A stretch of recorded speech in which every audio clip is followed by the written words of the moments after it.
주식하는 남자 코니네입니다. 10월 7일 증시 전망 한번 시작해 보겠습니다.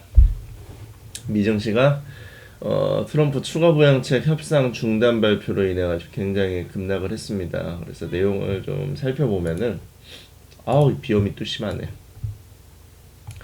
미증시는 장 초반 파월 연준 의장의 경기 회복에 대한 우려 표명으로 낙폭을 확대했다. 특히 독점금지법 관련 규제 강화 가능성이 제기된 대형 기술주가 하락을 주도했다. 그러나 펠로시 하원 의장이 즉시 부양책이 필요하다고 주장한 후 중소형 주 위주로 상승 전환에 성공하기도 했고, 그런 가운데 장마감을 앞두고 트럼프가 대선 전까지 부양책 협상을 중단하라고 지시하자 급격히 하락 전환을 했다. 오늘 저희 제자분 한 분이 트럼프 없는 세상에서 주식을 하고 싶다고 하는데 굉장히 공감이 많이 가는 내용입니다.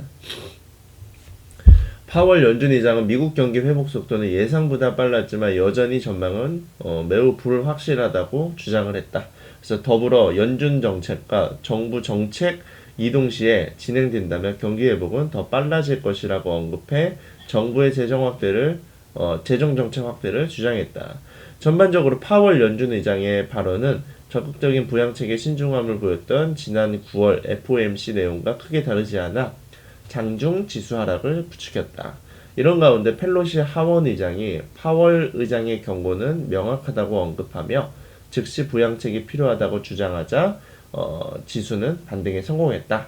그러나 펠로시와 무느신의 협상을 앞두고 트럼프가 추가 부양책 관련 협상을 중단하라고 지시하자 지수는 급격히 하락을 전환했다.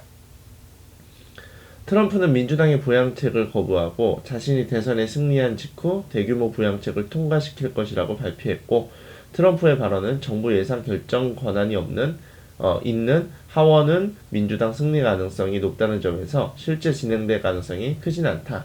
이 결과 연준의 추가 유동성에 대한 신중한 표명에 이어 정부의 부양책 지원은 유동성 장세의 마무리를 자극했다는 점에서 낙폭이 컸다. 한편 대형 기술주는 하원 반독점 소위원회에서 대형 기술주의 분할을 포함한 독점 금지 조치를 권고할 계획이라는 보도로 하락을 지속했다. 특히 대형 기술주들이 다른 산업 분야에 진입하는 것을 금지하는 내용도 포함이 되어 있다. 구글은 유튜브를, 페이스북은 인스타그램을 분할을, 아마존은 자체 상품 판매 금지를, 애플은 자체 앱 제공 금지 등도 포함됐고, 일부 의원들은 전면적인 변화가 과도한 규제로 이어져 경제에 의도하지 않는 결과를 초래할 수 있다는 우려가 주장하기도 했고, 관련 보고서는 장마감 후 제공되었으며 시간 내로 대형 기술주 하락은 지속되고 있다. 자, 일단 우리 시장 같은 경우에는 당연히 미국 시장에 이런 부분들이 반영이 되겠죠. 그래서 빠진 종목들, 대형 기술주들 이제 보면은 뭐 이렇게 나와 있습니다. 어떤 식으로 빠졌는지. 가만히 있으면 되는데 트럼프는 그놈의 트위터로 지랄을 해대가지고 자꾸 이렇게 주식하는 사람들을 힘들게 합니다. 재수 없어요. 그래서 밑에 내용을 추가적으로 읽어보면은, 전일 한국 증시는 미증시 강세로 상승하기도 했으나 선반영이 되었다는 점에서 상승폭은 제한이 되었었다. 그런 가운데 오후 들어 정부가 코로나 신규 확진자의 폭발적인 확산에 대한 우려를 표명하자 한때 하락하기로 했다. 이는 오늘 우리 증시에서 코로나 신규 확진자 수가 전일 75명보다 증가한 100명이 넘을 가능성이 높다는 점을 감안 부담으로 작용할 가능성이 높다. 그래서 어제 코로나 관련주들, 간만에 언택트 관련주들이 강세를 보였고, 제가 미리 사놨던 알서포트로 인해서 어느 정도 제가 익절을 해둔 상황이었는데, 이게 코로나가 지속적으로 왔다 갔다 두 자리에서 세 자리로 또 올라가게 되면은 뭐 교육주라든지 뭐 언택트주라든지 이런 것들은 지속해서 다시 한번 상승을 할 것으로 보이고 있습니다.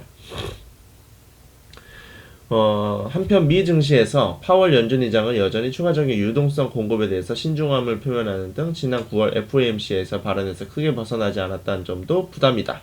여기에 트럼프가 미국의 추가 부양책 협상을 중단하라고 발표한 점도 부담이다. 그동안 연준과 정부의 적극적인 유동성 공급으로 주식시장이 강세를 보여왔는데, 연준의 추가 유동성 공급에 대한 신중한 표명에 이어 또 오타가 났네요. 수정.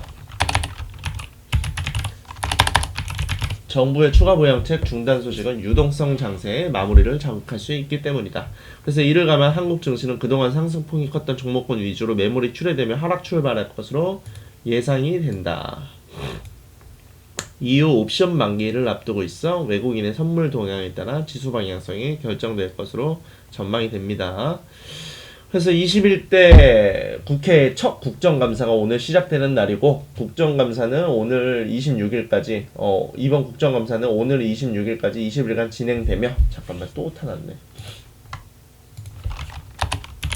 진행되며 첫날인 오늘은 법사위와 국방위, 정무위, 기재위 등 14개 상임위가 소관기관을 상대로 감사를 진행합니다. 그래서 특히 국방위에서는 서해상 공무원 피살 사건과 추미애 법무부 장관 아들의 군휴가 미복귀 의혹을 둘러싸고 여야의 날선 공방이 예상이 된다. 그래서 기재위에서는 코로나19 이후 확장 재정으로 우려가 높아진 재정 건전성 문제를 둘러싼 논쟁이 벌어질 것으로 보이고, 법사위에서는 고위공직자범죄수사처에 대한 개정안에 대한 법원 행정처의 검토 의견을 두고 여야의 공방이 예상된다. 그래서 이에 야권 쪽 정치 테마주의 흐름이 지속적으로 관심을 가지고 가야 되는 부분입니다. 그래서 이런 부분들은 야권 쪽에서는 또 가만히 두지를 않습니다. 그래서 야권 쪽 혹은 야권에 아직 드러나지 않았던 정치인들이 언론에 등장을 할 가능성이 상당히 높으므로 야권 관련주들은 지속적으로 관심을 갖는 게 좋습니다. 그래서 밑에 내용을 또 보면 2년 전 잠적한 조성길 전 이탈리안 주재 북한 대사관 대사대리가 지난해 7월 한국에 입국한 것으로 파악됐습니다.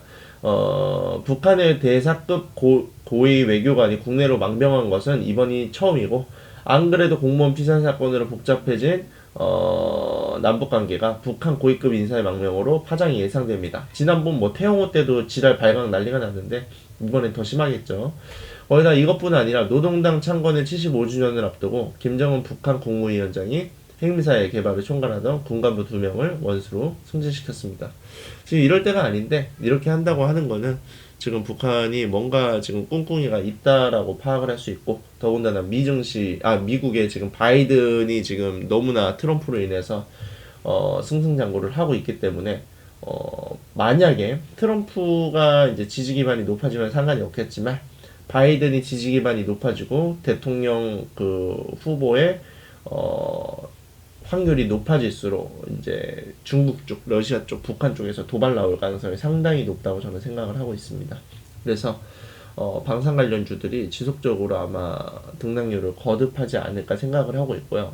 방산 관련주가 높게 시작을 한다거나 그럴 경우에는 방산 관련주는 쳐다보지 마십시오. 정산 관련주는 최대한 좀 낮게 거래량이 터지지 않은 시점을 보셔야지, 거래량이 터진 후에 방산 관련주는 워낙 등락률이 높기 때문에 단타 치시는 분들 아니면은 그렇게 관심 종목으로만 보시는 게 좋을 것 같습니다. 아무튼 간에 오늘 증시 출발이 일단 안 좋을 것으로 예상이 되고요. 오늘 증시도 준비하신 만큼 유연하게 대응하셔가지고 좀 어렵지 않게 지나갔으면 좋겠습니다. 자, 오늘도 즐거운 하루 시작되시길 바라겠습니다. 감사합니다.